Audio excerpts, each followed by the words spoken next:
I met a gypsy.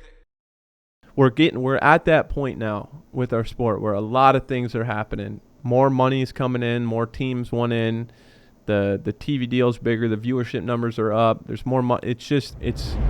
I do think it's starting to get to that point where we need to put some thought into that. And again, it's not saying, hey, you're effing us over or this or that, because there is so many things behind the scenes that you would never think of as a rider that goes into everything, right? But it's just anything.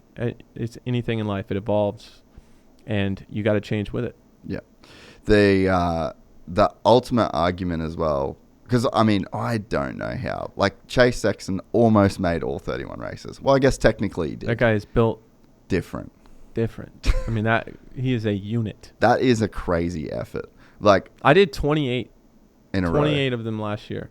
I missed like 2 Supercross races, but wild. Bro, unbelievable. And, like, he was up the front in the battles for like the championship battles, the stress. The pressure. It's a lot different if you're like a 5th place guy. Yep. The psyche throughout the year, if you're a championship contender and you're year after year, that is some mental fortitude like you've never seen. And he was cooked, bro.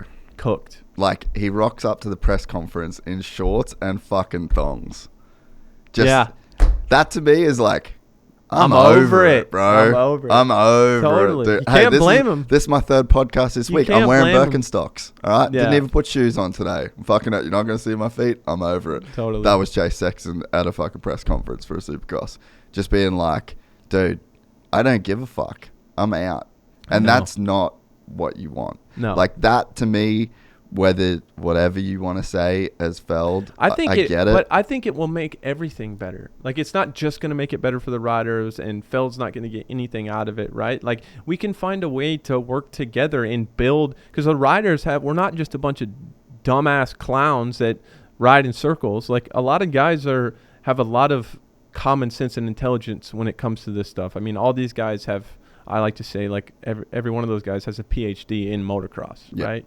Yeah. And there's a lot of value that, in those guys' minds that can be shared and talked about and implemented.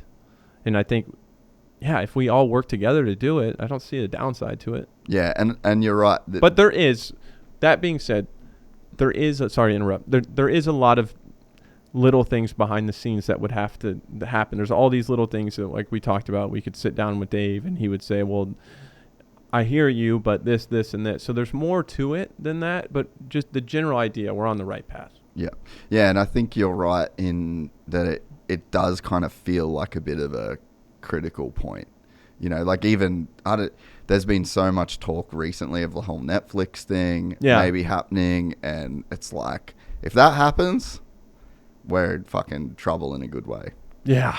Like, this is about to really... Totally. And there's a lot of really cool personalities, like, in the sport, too. It's just, like, there's something so gladiator style about it. It's just such a... I hate to just use the word gnarly, but it's just the best way to describe it. It's just something intimate about racing, like you and the bike versus other people. Yeah. Yeah, and it's very,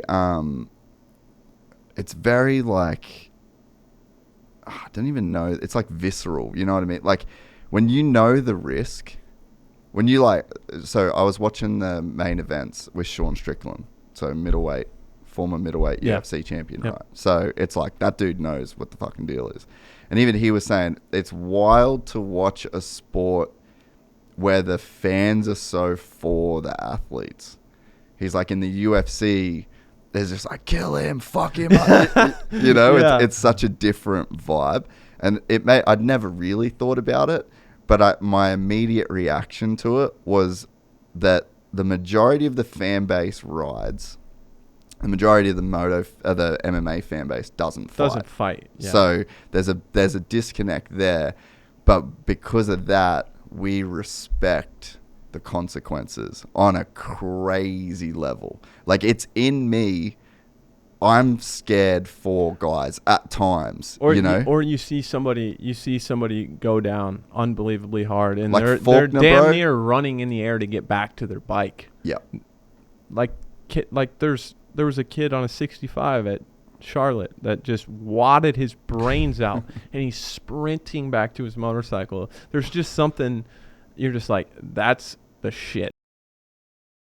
If you enjoyed this content, please like and subscribe. And to listen to the full 3-hour podcast, search Gypsy Tales in your favorite podcast platform or click the link in the description below.